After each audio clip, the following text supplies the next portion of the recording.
Let's now see how we can handle exceptions in BPMN by considering an extension of our purchase order handling process. So we saw that the purchase handling process starts upon the receipt of a purchase order, upon which we register the purchase order, check the availability, send the response, and so the purchase order has been fulfilled. But now let's consider this specific extension to our scenario. While we handle the purchase order, we may receive a purchase order request, and this may be received at any time after the purchase order has been registered. This request includes a change in quantity or line items, and when such a request is received, any processing related to the purchase order must be stopped.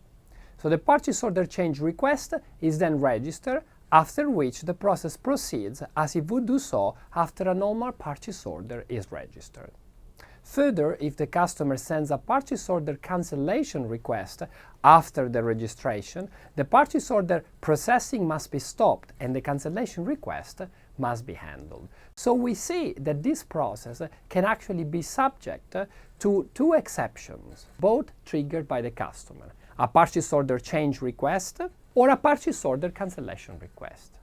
And they can both occur after the purchase order has been registered. We want to identify the set of activities that would need to be stopped in case any of these exceptions occurs. In this case would be all activities after registered purchase order. So let's encapsulate them into an expanded sub-process, which indeed we could even collapse to hide the inner workings. And then we attach two intermediate catching message events. One is purchase order change received, in which case the exception flow is nothing else than made up of registered purchase order change, and then we go back into the sub-process for handling purchase orders.